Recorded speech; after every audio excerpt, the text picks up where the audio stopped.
when he showed up at my game. I was like so mad. Yeah, like If you thought you'd seen messy NBA scandals before, think again, because this story isn't about championships, highlight reels, or buzzer beaters. This is about something darker, something the cameras were never meant to catch. This is NBA players who disown their kids after insane family scandals. And trust me, you're not ready for what you're about to hear. This is Spill News, where secrets explode before your eyes. Picture this. A kid sitting courtside, jersey on, waiting for a father who promised he'd show up this time. But he doesn't. Instead, he's trending on Twitter for a scandal that has nothing to do with basketball. Anonymous sources whispering. Bro said way too much and they caught him. The internet dissecting every angle like digital detectives. And the kids? They're left holding the pieces of a family shattered long before fans ever knew. Why would a man with millions, fame, and global influence walk away from his own blood? What insane reasons could possibly make a superstar cut off the very people who carry his last name? And if you were in their place, same betrayal, same silence, what would you do? Let's break this down, and trust me, it gets uglier. It always starts small. A forgotten birthday, a missed game, a promise that sounded sweet in the moment but dissolved as soon as the arena lights came on. And for years, these kids stayed silent, watching their father become global icons while they remained ghosts in the background. But behind every highlight reel, behind every sneaker commercial, behind every perfectly polished media interview, there were stories nobody wanted to touch. Stories that only came out because the truth somehow always finds a way through the cracks. Take Marcus Hall, for example, a fan favorite forward with a smile. So clean the NBA used it in promo ads. But when the cameras shut off, he wasn't smiling. And neither was the son he hadn't seen in 3 years. Not because he didn't know about him, no. That part was confirmed quietly in a court building at 9:47 a.m. on a rainy Tuesday. He didn't even attend.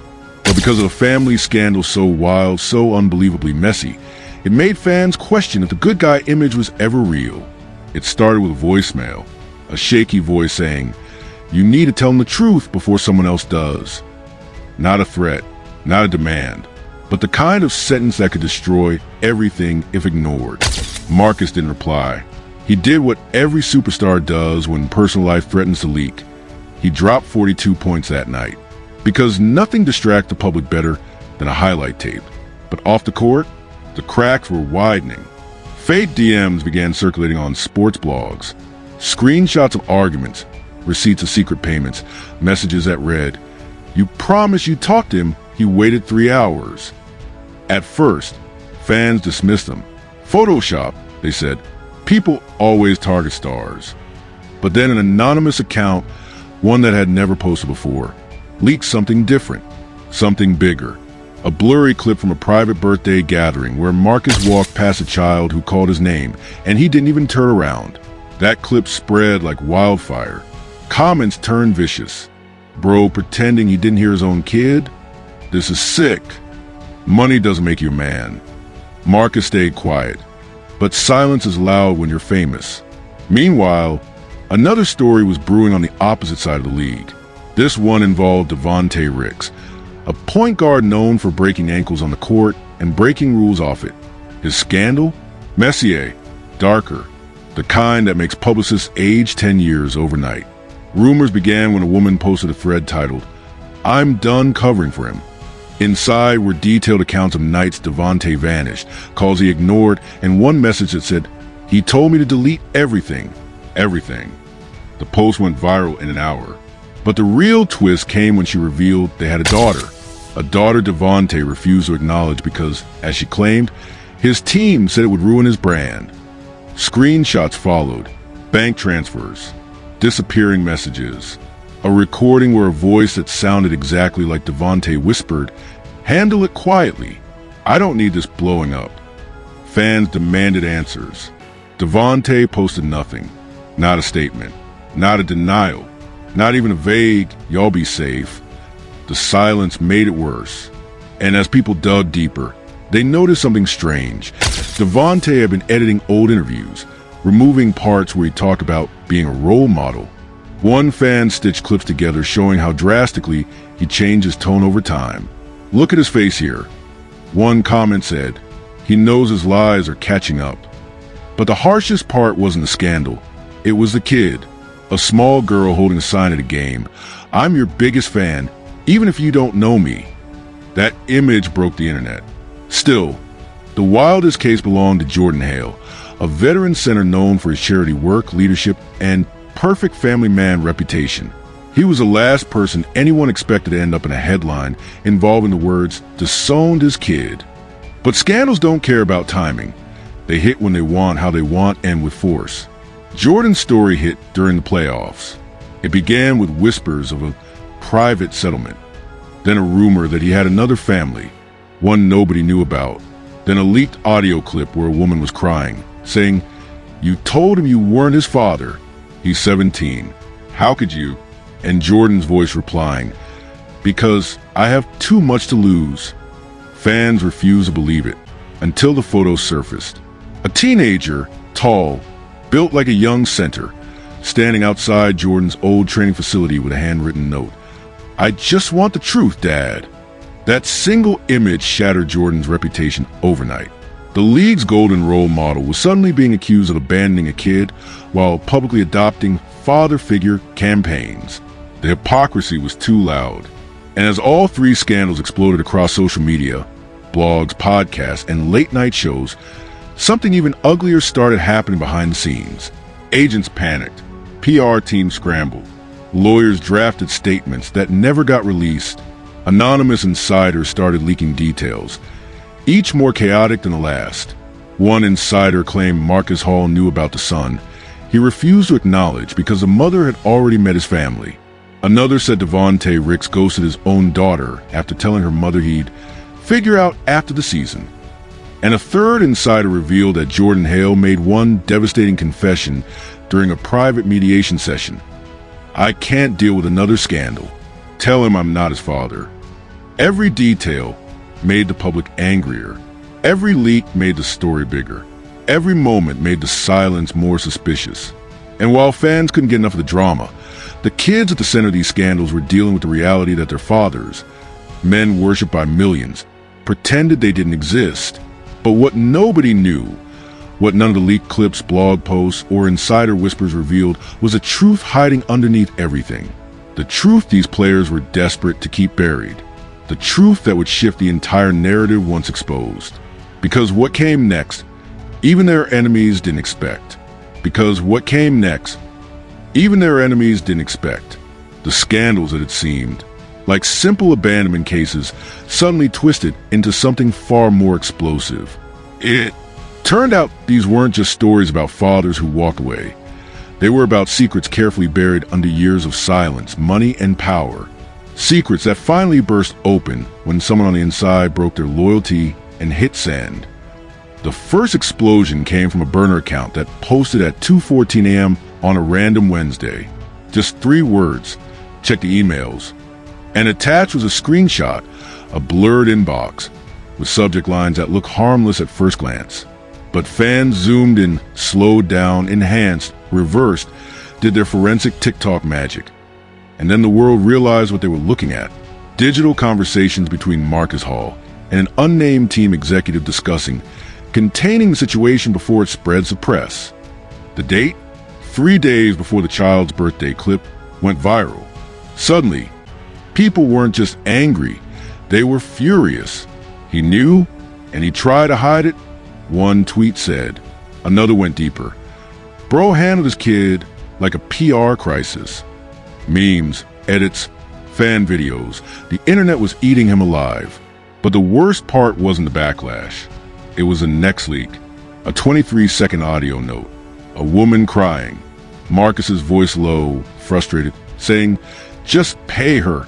I don't care what she wants. I'm not dealing with this right now." Fans replayed it 100 times. Some said it sounded edited. Others swore it was real. But perception beats evidence online, and perception declared Marcus guilty. His team released a statement hours later, generic, polished, cold. Marcus Hall values family and privacy and asked for respect during this sensitive time. Fans weren't buying it. If he cared, he'd call his kid, not his PR, one user wrote. And just like that, Marcus, the once beloved forward with $1 million smile, was now the face of the league's fatherhood crisis. But Marcus wasn't the only one falling apart. Devontae Ricks' scandal took a turn nobody saw coming. When accusations first surfaced, people thought it was just another messy athlete relationship. But then a sports blog posted screenshots of bank statements, monthly transfers labeled non-disclosure support, each amount higher than the last. The final transfer? $20,000, sent just a week before the mother went public. What is this? Fans asked. A payoff? A hush deal? And then someone leaked a message that changed everything. Devontae allegedly texting, "I can't claim her. Not now. Not with everything happening." It was the "I can't claim her" line that shattered the internet. That single sentence became the headline on every sports page, every reaction video, every podcast that normally talk about trades and playoffs. Even former players chimed in. One retired guard tweeted, "Taking care of your kid shouldn't be optional." Another posted, "This ain't it, bro." And as Devontae stayed silent, a new leak dropped, this time from his own locker room. An anonymous teammate allegedly said, "He's scared his sponsors will drop him." That's what all this is about. Whether true or not didn't matter. Everyone believed it. Brands quietly removed him from banners. His highlight clips stopped appearing in league promos. The narrative was out of his control. But nobody was ready for Jordan Hale's meltdown. His scandal had already shocked fans, abandoning a kid at 17 and pretending it wasn't his. But then the teenager at the center of the story posted a video. Not angry, not dramatic, just a quiet, shaky recording saying, "I just wanted the truth. I just wanted to know why." That video hit 10 million views in 2 days. People who had defended Jordan started turning on him. "You could be a great player and still a terrible human," one fan wrote. But the real chaos began when a reporter confronted Jordan outside a hotel. Cameras everywhere, fans chanting, microphones shoved into his face. And then he snapped. "I owe nobody anything," he yelled. "Nobody. You don't know the truth." The clip went instantly viral.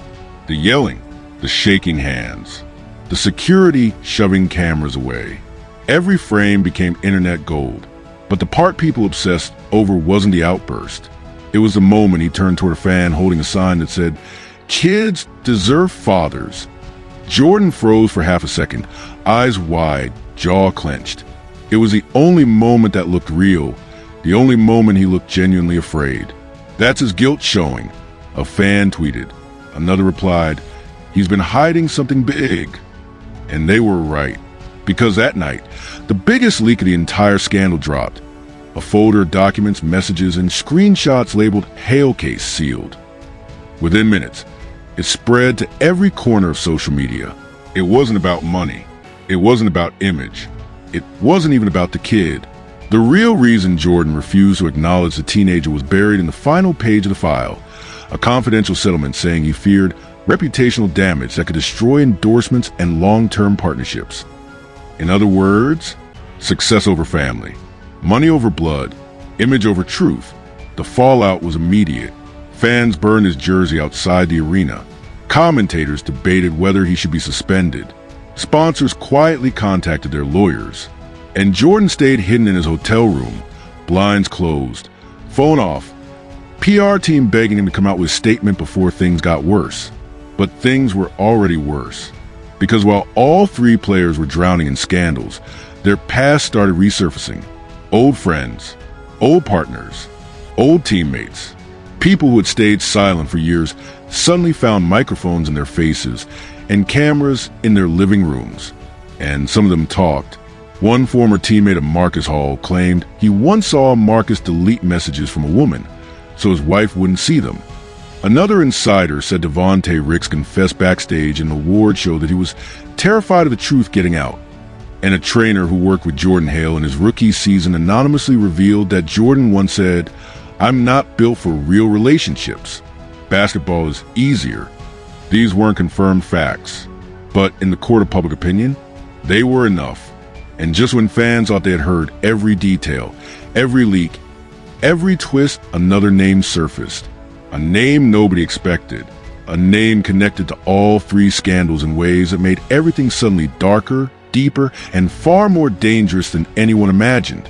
Because another player knew the truth. Another player wasn't innocent. Another player had been hiding their own secret child. And that revelation was about to flip the entire story upside down. Because the name that surfaced next didn't belong to a rookie, a bench warmer, or someone fans barely recognized. It belonged to Leon Graves, a legendary shooter, a future Hall of Famer, and a player whose public image had always been spotless. The league's family-first icon. The man who cried during retirement speeches and thanked his mother on national TV. The one player nobody ever suspected of anything darker than a missed free throw. So when an anonymous account dropped a simple line, "Leon Graves isn't who you think he is," people laughed at first. "Wrong guy," fans replied. "Try harder."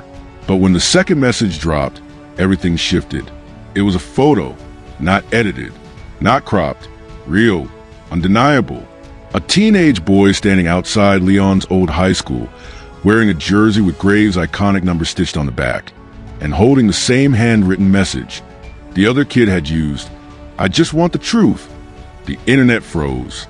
Within an hour, the image hit 1 million views. Within 3 hours, every podcast and sports network was questioning whether Leon, the beloved, the flawless, the perfect, had been hiding something for years. And that's when the leak started. Not one, not two, but dozens. Screenshots of old messages, drafted emails never sent, a blurred clip of Leon in a heated argument with someone saying he can't know, not now, not ever. It was messy, emotional, and completely out of character, which made it even more believable. Fans spiraled. Not Lun, no way he has a secret kid.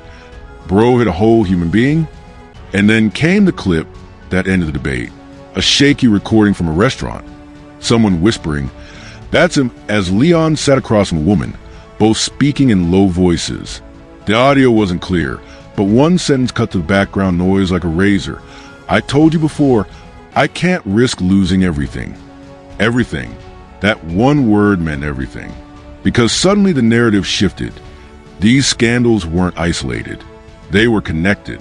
One PR firm had handled all 4 players.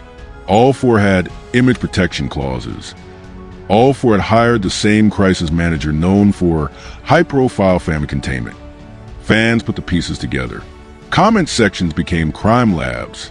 Reddit turned into a full investigation squad. And the theory that went viral was simple. These men were told to stay silent.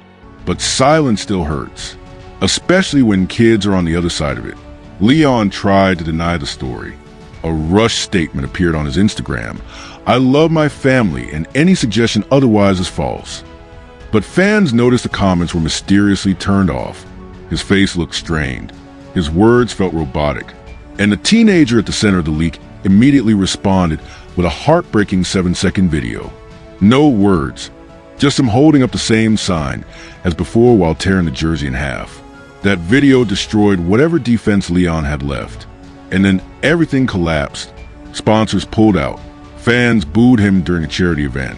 A panel of analysts debated whether the private lives of public figures should matter. But the internet didn't care about moral philosophy. They wanted accountability, answers, apologies, something real. And what they got instead was a full emotional implosion. At 3:12 a.m., Leon went live on Instagram. No lighting, no script, no PR team hovering behind the camera. His eyes were red, his voice cracked, and he didn't even start with a greeting. He just said, "I wasn't ready to be a father." The comment section exploded instantly. Heart emojis, fire emojis, rage emojis. Say everything. Stop reading off notes. Tell the truth, bro. And for once, he actually did. He admitted he walked away out of fear, pressure, career focus, and shame. He admitted he avoided the truth because he thought being vulnerable would make him look weak. He admitted the teenager was most likely his son. He admitted he failed. He admitted everything, except why he waited so long. That part stayed in the shadows. But while Leon unraveled publicly, Marcus Hall disappeared entirely. No statements, no videos, no games. Reporters camped outside his house. Fans blasted him online. And the mother of his child suddenly posted a message saying, "We're fine. We've always been fine. Stop harassing us." That one line raised more questions than answers. Where was Marcus? Why wasn't he defending himself? Why did she suddenly protect him? And what did "always been fine" even mean? Then, as if the universe wanted to add gasoline to the fire, a new file leaked from an encrypted messaging app. This one wasn't about Marcus, or Devontae, or Jordan, or Leon. It was about all of them. A meeting note from a private players gathering years earlier. The note read, "Family exposure is a liability. Handle accordingly." 2 simple sentences, but they hit like dynamite.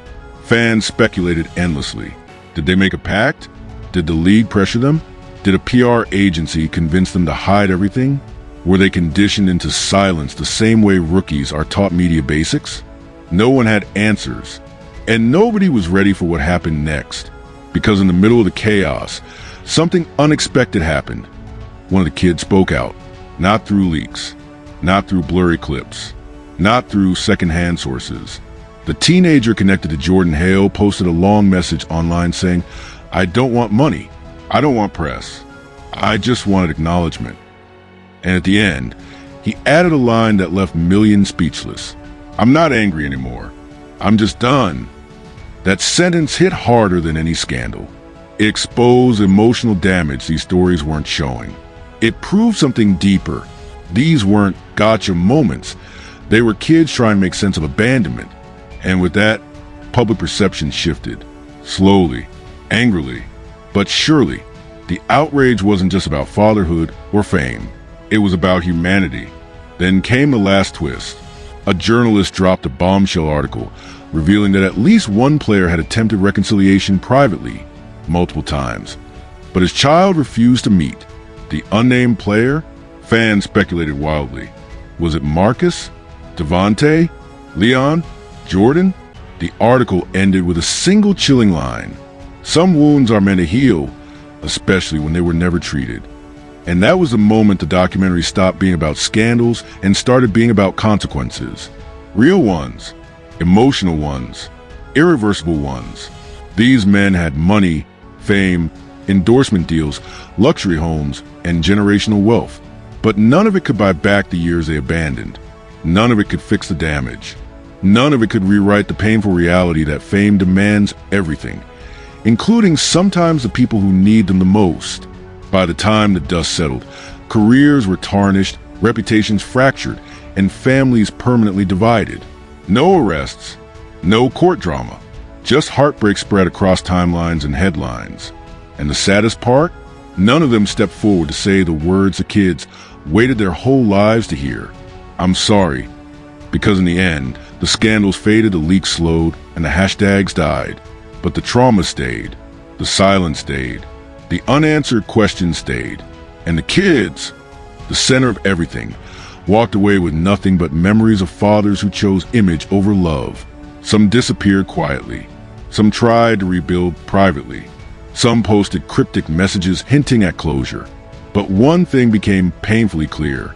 Fame can give you everything, but it can take everything too, including the people who once waited courtside, believing one day their father would finally look their way. And the kids, the center of everything, walked away with nothing but memories of fathers who chose image over love. But this wasn't the end of the story. Not even close. Because when scandals reach this level, when reputations crack open and secrets spill into the streets, something else always rises from the wreckage. A new villain, a new truth, a new revelation nobody was prepared to face. And this time, it didn't come from leaks, insiders, or burner accounts. It came from the one place none of the players ever expected, the league itself. 3 days after Leon Graves' breakdown, after Marcus vanished, after Devontae went radio silent, after Jordan locked himself away in that dim hotel room, the league announced a mandatory meeting for all players involved in family-based image concerns. Fans assumed it was damage control, a PR reset, a quiet sweep under the rug. But behind the scenes, It was chaos. Executives whispering, lawyers pacing, someone arguing loudly behind closed doors. And in the middle of it all, the one sentence that leaked from that meeting sent shockwaves through the sports world. Someone inside has been collecting information for years. The internet went wild. Collecting? For years? Who? Why? And what did they have? Speculation spread like wildfire. It's a former teammate. No, it's a personal assistant. Bro, it's definitely a league official. But nobody guessed the truth, because the truth was stranger than any rumor. The leaks weren't coming from employees. They were coming from one of the kids. A burner account appeared out of nowhere and posted, "I warned them." They didn't listen. Attached was a single blurred PDF titled The Archive. Fans froze. The players panicked. Reporters started digging. And then the first page of that file leaked, a timeline of interactions, ignored calls, missed birthdays, and emotional notes dating back over 10 years. Not accusations, not threats, just raw pain documented in cruel detail. Suddenly, everything shifted. This wasn't just a scandal anymore. This was generational damage being pushed out into the open by someone who had finally had enough. And it forced the entire narrative to flip. Because for the first time, the world wasn't looking at the fathers. They were looking at the children. The archive listed moments that made the internet go quiet. A 5-year-old waiting outside an arena past midnight. A kid writing a letter that was never opened. A voicemail saying happy birthday, followed by silence. People who had been raging at the players suddenly didn't know how to respond. This wasn't drama anymore. It was heartbreak. And yet, the darkest revelation was still ahead. Halfway down the file, one entry was titled The Hotel Night. No date, no context, just a description of an argument overheard through a wall. A man saying, "If the truth comes out, all 4 of us go down. 4, not 3, not 2, 4, which meant Leon, Marcus, Devontae, and Jordan weren't the whole story. Someone else was involved. Someone high profile. Someone the archive author was terrified to name. Fans lost their minds. Every star became a suspect. Every father who had ever been seen with a child became safe. Everyone else was questioned. Names trended. Theories flew. But the archive stayed vague. The final line of the entry said only, "He knows what he did." The league scrambled harder. Lawyers issued warnings. Players were told not to comment. But fans weren't letting this go. They wanted answers.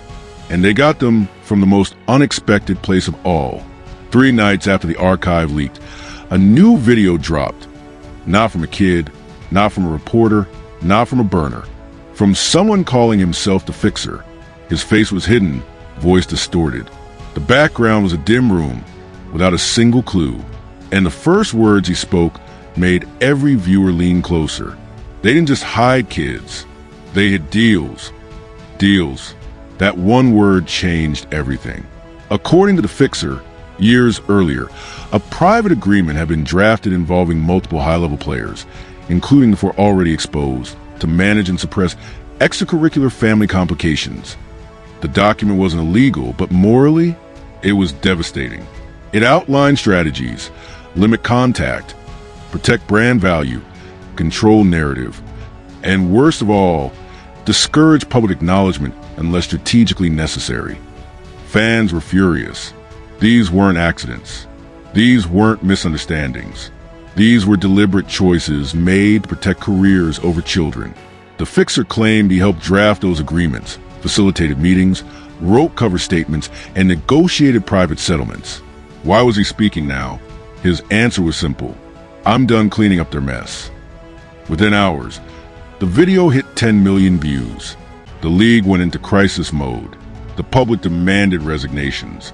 The players remained silent. And the kids? They watched the world finally see what they had lived with for years. Then came the final twist. A message appeared on the archive account. This was never about exposing them. This was about freeing us. Freeing. That word hit harder than any leaked message, audio clip, or scandal revelation. Because for the first time it became clear, the archive wasn't revenge, it was closure. It wasn't about ruining careers. It was about reclaiming truth. And in the days that followed, something unexpected happened. One by one, the kids began posting small messages, not attacking, not accusing, just expressing years of pain they had swallowed. One wrote, "I stopped checking my phone for his messages years ago." Another posted, "I used to think it was my fault." Another said, "I just needed him to try." The posts went viral not because they were scandalous, but because they were honest. Meanwhile, the players finally broke. Marcus Hall released a recorded apology, shaky, hesitant, clearly uncoached, saying he should have been better. Devontae Ricks issued a statement confessing he ran from responsibility. Jordan Hale finally acknowledged a teenager as a son. And Leon Graves, the man who had tried hardest to maintain his image, posts a long, emotional letter saying he wasted years protecting a brand that didn't matter. But apologies can't fix everything. Some kids forgave. Some didn't. Some wanted distance. Some wanted answers. Some wanted nothing at all. And that was a real ending, not dramatic, not explosive, not wrapped up neatly like a PR script, just honest. Because scandals fade, careers end, headlines die, but the things these players try to hide, they didn't disappear. They lived in every ignored voicemail, every unanswered message, every birthday spent waiting for a father who never came. And in the end, that was the one thing they couldn't control. The secret stayed. The consequences stayed. The kids stayed long after the fame disappeared. And as the screen fades, the only question that remains is, what matters more, the legacy the world sees or the people who live with your truth?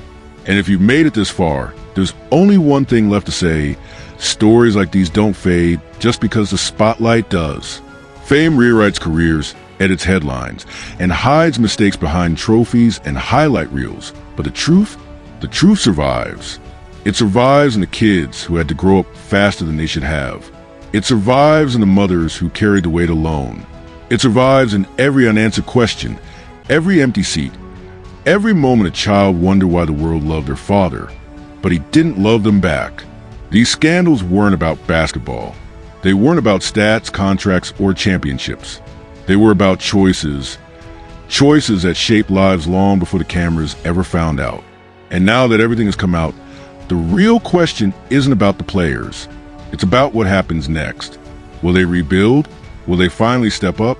Or will these stories become just another painful chapter in a league overflowing with secrets? But here's where you come in. What would you do if you were in their shoes?